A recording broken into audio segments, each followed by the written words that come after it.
Hello, and welcome to episode 13 of the Life and Finances Together podcast. We want to thank our audience members who have liked and subscribed and encourage you to make that click today if you haven't already. On today's episode, our financial professionals, Roger David and Jake Reinfeldt, will be delving into the world of Medicare. And since we're in the midst of general enrollment, hopefully this topic is especially helpful to you. We've got a lot of exciting things to talk about, right guys? So let's get started. Yeah, Medicare is exciting.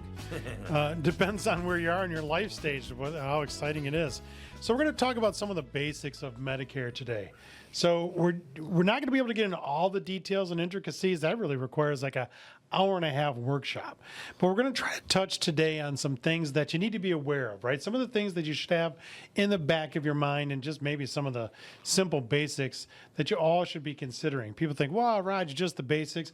Let me tell you something. On the Medicare plan and what you need to do, if you don't understand some of the basics, you can actually get yourself in a little bit of trouble. So we're going to open it up and have Jake begin talking to us about the ABCs of Medicare, right? Yeah. So when you look at Medicare, there are 4 parts that you need to consider. Part A, B, C, and D, like the Jackson 5. A, B, C. That's pretty good. I don't think they put the D in there, but hey, okay. I'm glad he's saying it and not me, because wouldn't have been that would not have been good at all. So it's really understanding, well, what are these different pieces, okay? Part A is hospital, which is your inpatient care. So this is the coverage that you've been paying into throughout your working career, and you've earned credits to be able to enroll in that, right? If you haven't earned enough credits, then you actually do have to pay a premium for Part A. Most of the time, if you've worked enough credits, your Part A does not cost a premium, but you've paid for it up until this point, right? So it's not actually free, so you don't have to pay an additional premium.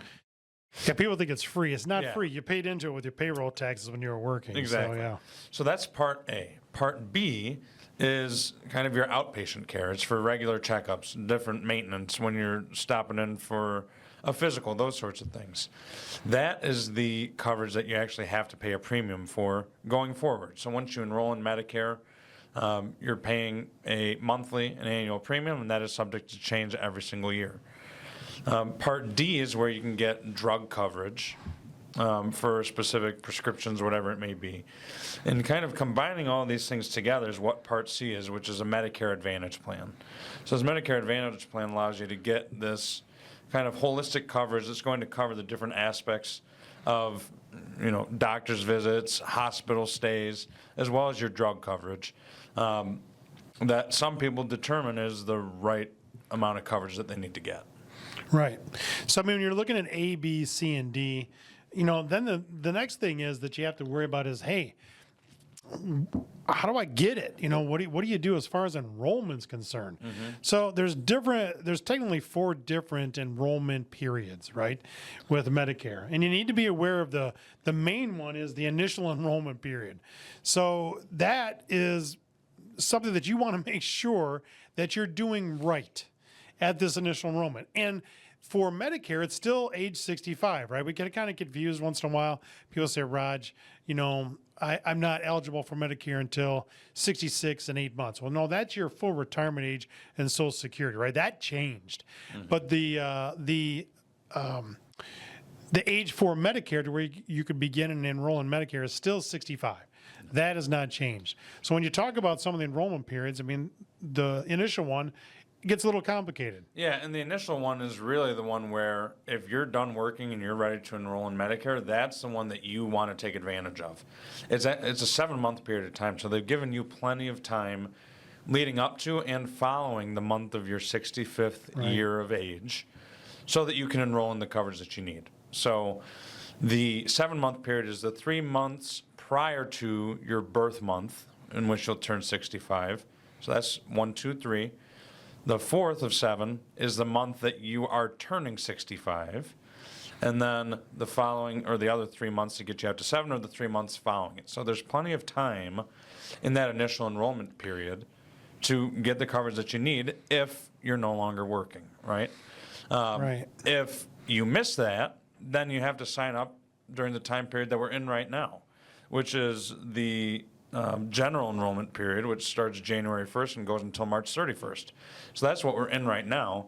But you don't need to enroll during this period of time if you did properly enroll during your initial enrollment period. Yeah, and the initial enrollment period too is when you're looking at this, you don't necessarily have to enroll, right? You have this option.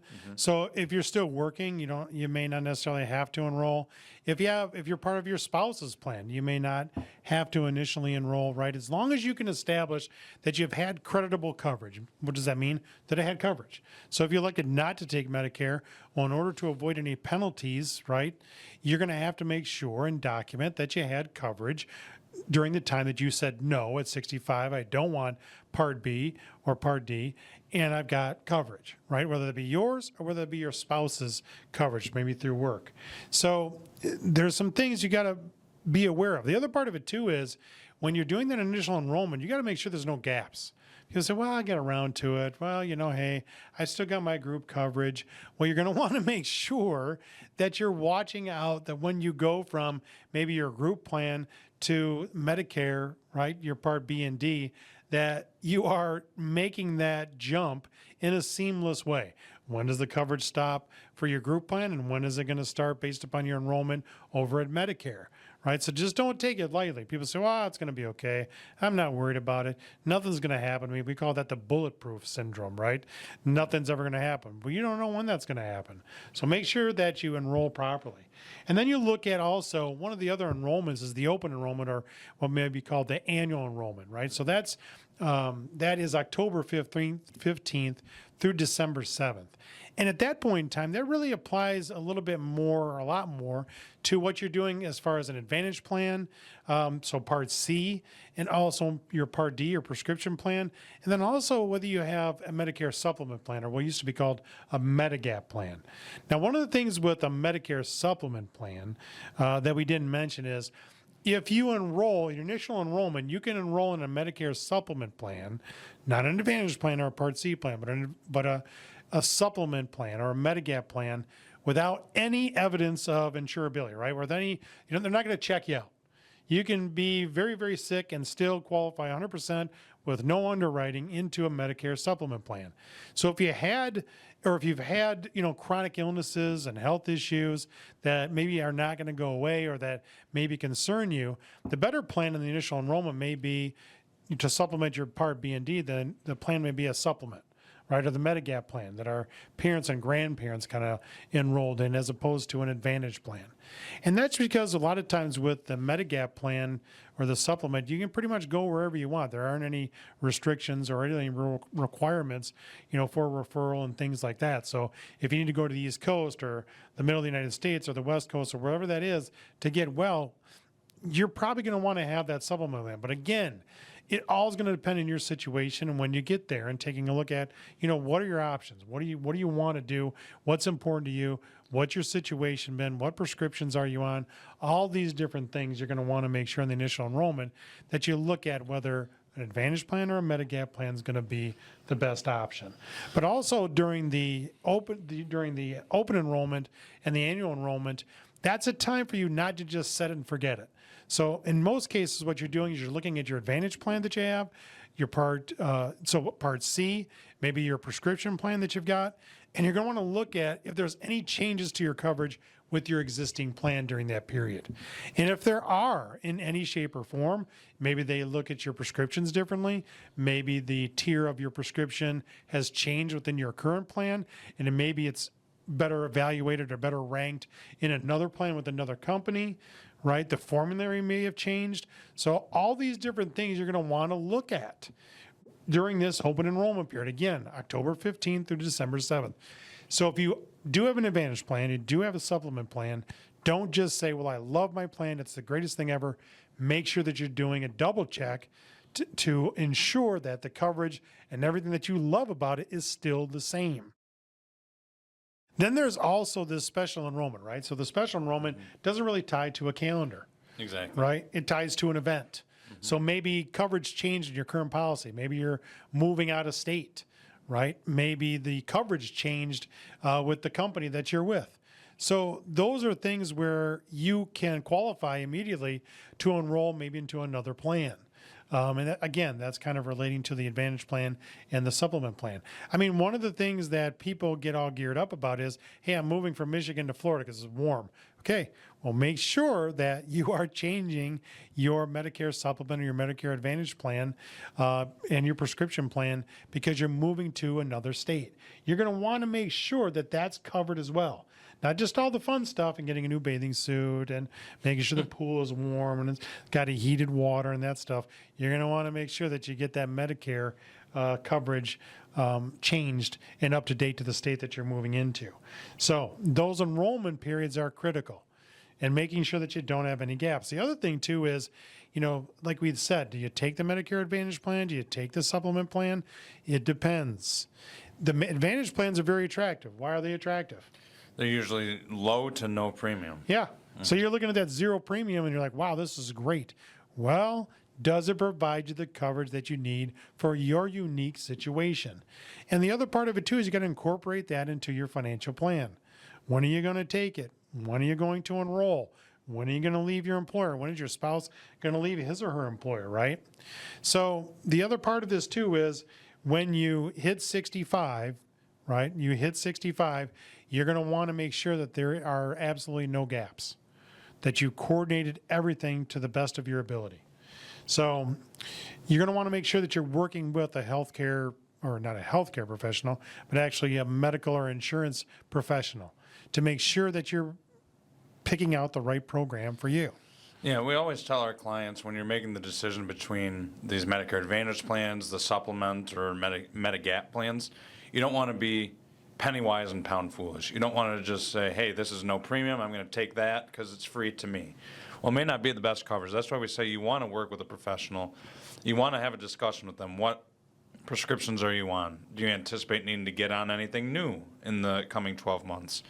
Do you have any procedures that you're looking to pay for that have been scheduled or that you'll need to schedule, right? You want to be as proactive as you can about this to get the appropriate coverage. Even if it means you're paying a premium, the appropriate coverage can save you a lot of money if you get it set up. And you can go wherever you want to go. Yeah. I mean, the other thing too is with the supplement versus Advantage, when you're picking between those two types of plans and the initial enrollment, in the supplement plan, you don't have to go through underwriting. They're not going to check you out. You can just enroll. The Advantage plan, same thing. But if you decide, hey, I'm in an Advantage plan as you've been in Medicare for maybe a couple years and you want to go back to a supplement plan, you're going to have to go through underwriting. That's a little bit of a problem, depending on what your health situation is. So plan carefully. The other part of it, too, is looking at, hey, if you're still working at 65, right, what are your options there? Yeah, exactly. If you are still working when you reach your 65th birthday, you may think, hey, the coverage that I have through work is my primary coverage. Medicare takes the back seat to that. Well, you need to know the details of your current company plan, and you may actually need to talk to someone in HR to figure this out. Because the way that it works, if your company plan is set up for a company with 20 or more employees, then it is treated as the primary coverage and supersedes Medicare. Right. Well, if you do work for a smaller company with less than 20 employees, your group plan through work is the secondary coverage, and you have to enroll in Medicare beforehand. So, and we've run into this before. We ran into it a couple of times in 2024, where we needed to tell our clients, hey, you got to reach out to your employers to figure out if you've hit that 20 mark. And it seems like an arbitrary number, but that's how it's defined. And you need to have exceeded that 20 employees of coverage for it to be your primary. Otherwise, you do need to enroll in Medicare. And if you delay it, then you can face some permanent penalties on the premium that you're going to have to pay if you did not enroll in time. And yeah, like Jay said, they're permanent penalties. I mean, the other thing too is when you're sitting down and developing your financial plan, boy, you better factor in what the cost is currently, but then also what is it going to be into the future? So, I mean, Jake and I kind of labeled this thing medical Armageddon, right? We're looking at this thing and saying, well, do we think prices or costs for medical premiums and maybe out-of-pocket costs are going to go up or are they going to go down? Well, everybody can answer that. We think they're going to go up, right? I mean, The question is how fast. Yeah, well, I mean, I bought a health insurance policy for my family when my twins were born back in 1999, right? $358, family plan, great, Fantastic. What do we pay for the family plan now for less coverage and more copays and out of pocket? Almost $2,700 a month. So if we think that medical costs and premiums are going to go down, think again. And when we look at this, there's a thing that you need to be aware of in factoring in the increase in these costs. I mean, the Medicare Trust Fund, right, we're looking at, and that's really the health insurance side of the Medicare fund. We're looking at this thing, it's going to, again, the expenses are going to exceed the revenues on this trust fund in 2030. And the expectation is that this trust fund is going to be depleted by 2036. That's only 12 years away. And in the 1990s, they do these projections. Throughout the 1990s, it was projected that this trust fund was going to be depleted within 10 years. That was in the 90s. In 2009, it came back and they projected, hey, it's going to be depleted in 10 years. And then fast forward to 2018 through 2023, it was projected again that this trust fund was going to be depleted with 10 years or less. Well, we just got the number in 24, and they say it's going to now be 12 years. It's going to go out to 2036. This is a moving target. You've got to be prepared. It's going to be kind of tough to figure this out. What should you be doing? You should really be planning for the worst case scenario. What does that cost look like? And probably the highest inflation rate. I mean, the average has been 5.5%, right? There's another study that we saw that it said 6%. Well, Jake and I are running it now at 8%, because we don't think it's going to go down. So you've got to factor this in. And probably one of the saddest things that we see with people that are retired is they had to go back and get part-time jobs. And there's kind of nothing more sad than to see an elderly person that has to work, behind the grocery store deli counter. And I've actually had conversations with the ladies that are chopping up the lunch meat for my kids' lunches and asking them, what are you doing here, right? Do you enjoy this? No, I don't. We have this job. My husband and I have part-time jobs. Why? Because they needed some extra money to help pay for the medical costs that they have incurred. So make sure that you're looking at that. Make sure it's part of your plan. Don't just focus in on the vacations and the travel and entertainment and that stuff. Make sure that you're prepared for what this is going to look like when it comes to the medical premiums and out-of-pocket costs. When you're coordinating all of these different expenses, the timing of them, the enrollment, right? When you're coordinating all these things, that's when you know you're truly bringing life and finances together. Thanks so much for watching, for listening, and for learning about Medicare with us today. For questions about our financial services or finances in general, please check out our website, that's reinveltdavid.com. Send us an email, give us a call, and of course, please like and subscribe to our podcast and stay tuned for our next episode. This podcast is for entertainment and educational purposes only and is not intended as personal financial advice. Before making any financial decision, please do your own research and consult a financial advisor as needed.